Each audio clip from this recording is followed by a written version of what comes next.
1997년 12월 4일, 미국 조지아주의 작은 마을에 사는 농부와 그의 아내는 새벽 4시 무렵 개들이 짖는 소리에 깼습니다. 창밖을 살펴본 그들의 눈에 들어온 것은 길을 따라 걷고 있는 3명의 아이들. 이 시간에 처음 보는 아이들이 잠옷을 입은 채 시골길을 걷고 있는 것을 이상하게 여긴 그들은 아이들을 집으로 불렀습니다. 어떤 충격을 받았는지 제대로 말도 못하던 아이들은 경찰이 오고 나서야 흐느껴 울면서 산타클로스라는 단어를 내뱉었죠. 산타클로스는 이곳에서 그리 멀지 않은 지역에 위치한 인구 300명이 채 안 되는 작은 마을 이름이었습니다. 경찰은 아이들을 달래어 집의 위치를 알 수 있었고 차에 함께 타 산타클로스로 향했습니다. 모든 불이 켜 있고 현관문이 열려 있는 것을 확인한 경찰은 혹시 모를 일에 대비하며 안으로 들어갔고 사망해 있는 4명을 발견할 수 있었죠.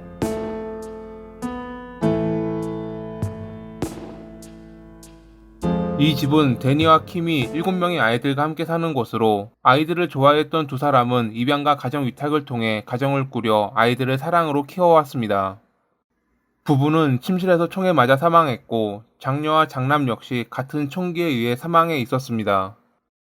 유일하게 살아남은 이는 장롱에 숨어있던 4살 된 코리와 아무것도 모르는 10개월 된 아기였습니다.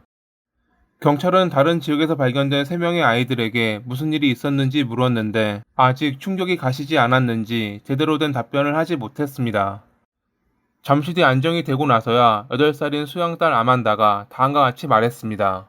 스콧이 총을 쏘았고 우리를 납치했다가 내려주고 떠났다 라고 말이죠.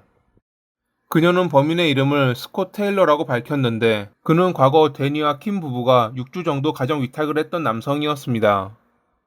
하지만 지역에 사는 이들 명단에는 그런 이름이 없었고 결국 그들은 아이들이 말한 나이대의 남성들만 간추려 사진을 보여주었는데 아이들은 하나같이 제리 스콧 하이들러라는 남성을 가리키며 그가 스콧 테일러라고 주장했습니다. 가명을 썼다고 생각한 경찰은 그가 거주하는 트레일러로 갔고 안에 숨어있는 그를 발견해 체포할 수 있었죠. 이제 겨우 20살이 되었던 제리는 왜 그런 짓을 저질렀던 것일까요? 이를 알아보려면 그의 과거를 돌아볼 필요가 있습니다. 1977년 6월 9일에 조지아주 툼스 카운티에서 태어난 제리는 어릴 때부터 불우하게 자랐습니다. 그의 어머니 라트렐은 자식들을 사랑했지만 방이 많은 사람이었고 남자 보는 눈도 없어 만나는 이들마다 그녀와 아이들에게 위협을 가했습니다. 제리는 4살 때 선천적인 장애로 심장 수술을 받았는데 이 때문에 몸을 무리하게 사용하거나 화를 내면 안 될 정도로 약해졌다고 합니다. 1985년에 지역 아동사회복지기관은 라트렐이 작은 트레일러에서 3명의 자식을 키우는 것을 경고했습니다. 그들이 보기에 그녀는 제대로 된 직장도 없었고 거주지는 아이들을 키울 만한 환경이 아니었거든요. 사회복지사의 지적 때문이었는지 제리는 학교에 보내졌지만 제대로 적응하지 못했습니다. 급식도 잘 먹지 않았고 항상 친구들에게 짜증을 내는 바람에 그와 가까이 하는 이는 거의 없었습니다. 11살이 되었을 때 그는 이웃집 트레일러에서 돈을 훔치는 첫 범죄를 저질렀습니다. 소년부 판사는 제대로 교육하지 못한 그의 어머니 라트레를 질책하며 1년의 보호관찰 기간 동안 친척들의 보호 아래 두라고 명령했습니다. 그렇게 그는 삼촌 K의 집으로 가게 되었는데 거기서는 생활의 안정과 평화를 찾은 듯 보였습니다. 하지만 라트렐은 자기 아이를 빼앗아 갔다며 K를 괴롭혔고 결국 다시 제리는 트레일러로 돌아왔습니다. 그는 그 후 몇 달 동안 2군데의 다른 위탁 가정에 맡겨졌는데 거기서 도망치거나 위험한 도구를 가지고 놀았고 학교에서는 심한 장난으로 친구들을 위협해 격리해야 된다는 말까지 나왔습니다. 그의 상태가 왜 더 악화됐는지는 명확하게 밝혀지지 않았지만 전문가들은 그가 트레일러로 돌아간 뒤 어머니에게 어떤 영향을 받았을 것이라고 판단했습니다. 그의 정신적인 문제는 갈수록 안 좋아졌고 결국 지역 아동사회복지기관은 치료가 필요하다고 여겨 병원으로 보냈습니다. 의사는 제리가 술과 담배를 비롯해 약까지 손을 댔다는 것을 알아냈고 주의력 결핍 장애가 있다며 몇 주간 심리치료를 받아야 한다고 진단했죠. 병원에 잘 다니고 처방약도 잘 챙겨 먹자 그는 나아진 모습을 보였습니다. 하지만 갑자기 라트렐은 자기 아들이 멀쩡하다며 모든 치료를 거부했고 이렇게 된 것은 모두 사회복지기관의 탓이라며 그들을 저주했습니다. 치료를 중단하자 제리는 다시 폭력적인 모습으로 돌아가 친구의 팔을 부러뜨리는 등 사고를 치고 다녔습니다. 그리고 어느 순간부터 그는 스스로 목숨을 끊으려고 트럭이 달려오는 도로에 서거나 올가미를 목에 두르는 등 위험한 모습을 보였습니다. 다시 그는 정신병원으로 보내졌고 2달 동안 머무르면서 안정적인 모습을 찾았습니다. 의사는 그가 며칠 동안 집에 갈 수 있을 정도로 안정됐다고 진단했는데 그가 트레일러로 돌아갔을 때 라트렐은 병원에 전화해 우리 아들은 다 나았으니 이제 병원에 가는 일은 없을 거다 라고 일방적으로 통보한 뒤 바로 끊었다고 합니다. 제리는 다시 학교에 나가기 시작했는데 어느 날 한 친구에게 반려동물과 가족을 죽이는 상상을 하며 환청과 환상에 시달린다고 말했습니다. 치료를 중단하자 그의 정신 이상 증세가 다시 나타난 것입니다. 아니 어쩌면 더 심해졌다고 봐야 했습니다. 16살이 되었을 때 그는 학교를 그만두고 여러 약물에 절어 살았습니다. 약에 중독되면 살이 빠지는 경우가 많은데 당시 182cm였던 그는 54kg밖에 나가지 않을 정도로 말랐습니다. 가끔 정신 이상을 보였지만 그럼에도 그는 마리아라는 사랑하는 여성을 만났고 그녀는 그의 아이를 낳았는데 이해는 안 되지만 그녀는 다른 남자와 결혼했습니다.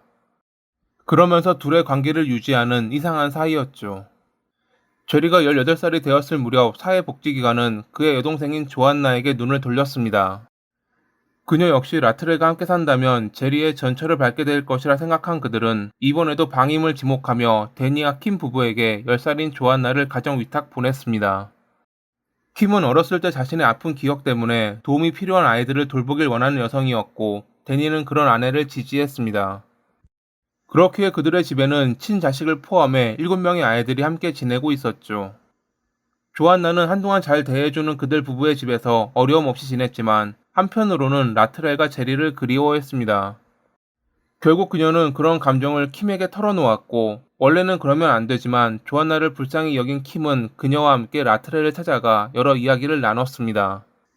거기서 조안나는 오빠인 제리를 킴에게 스콧 테일러라고 소개했는데 그가 심각한 알코올과 약물 중독이라는 것을 알게 된 그녀는 그를 불쌍히 여겼습니다.